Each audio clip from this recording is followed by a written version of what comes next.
अगर आपकी कोई कदर करना छोड़ दे तो आप भी शिकायत करना बंद कर दो, क्योंकि बार बार मांगने से महज भीख मिलती है, प्यार और कद्र नहीं। लोग जब छोड़ते हैं तो बताते नहीं हैं कि आप अच्छे थे या बुरे थे, पर सिर्फ वो एक काम करते हैं कि आप पर इल्ज़ाम डालते हैं कि आपने ये खराब किया, आपने वो खराब किया। इसलिए नहीं कि आपने कुछ खराब किया है, बल्कि इसलिए ताकि वो अपने आप को बचा सकें। गलत आप नहीं हैं, गलत वो इंसान है, पर वो अपने आप को सही प्रूफ करके आपको गलत बना करके जाना चाहता है। इसलिए वहाँ बहस करने का कोई फ़ायदा नहीं। हाथ पांव वहाँ चलाने चाहिए जहाँ बचने की उम्मीद हो, वहाँ नहीं जहाँ आपकी कोई उम्मीद ना हो बचने की। कोई फ़ायदा नहीं उस इंसान को समझाने का। जो मन बना लेगा वो कभी रुकेगा ही नहीं आपके पास। आज रोक लोगे, लेकिन आखिर कब तक उसे रोक पाओगे? जिसकी फितरत में बदलना होता है वो कभी किसी का नहीं हो सकता, फिर चाहे वह वक्त हो या इंसान। श्री कृष्ण कहते हैं, गुरूर इतना मत करो कि वो आपके पतन का कारण बन जाए। बहुत गुरूर था छत होने का, एक मंजिल और बन गई, छत फर्श हो गई। जो आपको छोड़ रहा है उसे पाने की चिंता मत करो, उसे छोड़ दो, जाने दो। भगवत गीता में बहुत प्यारा सा वर्णन किया गया है कि जो आपको चुने उसे आप चुन लो, और जो आपको त्याग दे उसे आप भी त्याग दो। ज़बरदस्ती किसी को लाना उचित नहीं है, इस बात को समझो, उसे भूल जाओ। इसी में आपकी भलाई है। हमेशा सही चीज़ों के साथ खड़े रहो, भले ही आपको अकेले क्यों ना रहना पड़ जाए, क्योंकि सिर्फ इंसान होना काफ़ी नहीं है। इंसान होने के लिए अंदर इंसानियत का होना भी ज़रूरी है। चिंता मत करो, एक दिन महादेव तुम्हारी भी सारी समस्या दूर कर देंगे, तुम्हें भी तुम्हारी मुस्कुराहट वापस कर देंगे। ये तो एक समय है जो गुजर जाएगा, आने वाला समय इससे ज़्यादा खूबसूरत होगा।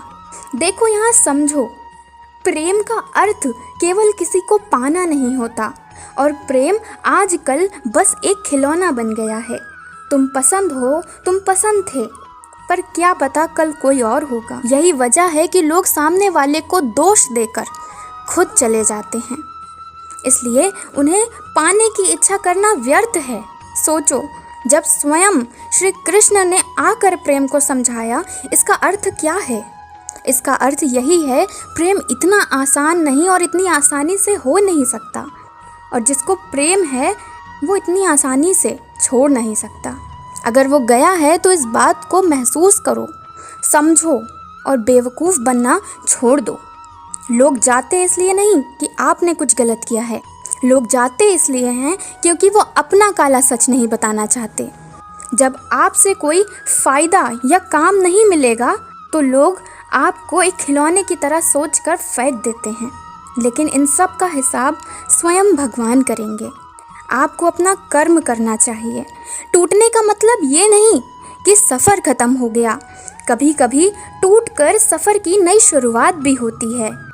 जीवन में जो लोग साथ रहकर छल करें, धोखा दें, चुगली करें, बातों को गलत तरीके से किसी के सामने रखें, उसका साथ छोड़ देना ही बेहतर होता है।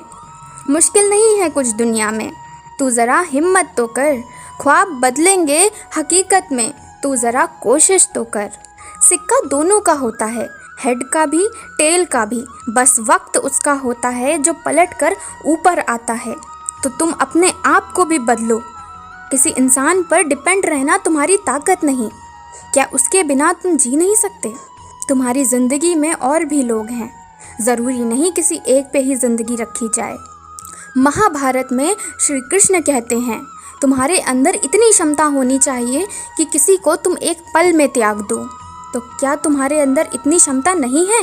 बहुत क्षमता है, तुम बस कोशिश नहीं कर रहे। श्री कृष्ण कहते हैं, अपने सपनों की चाबी, अपने सपनों की चाबी, अपनी खुशियों की चाबी कभी किसी को मत देना। लोग अक्सर दूसरों की चीज़ें खुआ दिया करते हैं। अब शुरुआत करो तुम सब कुछ कर सकते हो। लाचार बनने से अच्छा है इज्जतदार बनो। तुम्हारे से आगे कोई हो नहीं सकता और जो छोड़ कर गए हैं उन्हें भगवान नहीं छोड़ेंगे।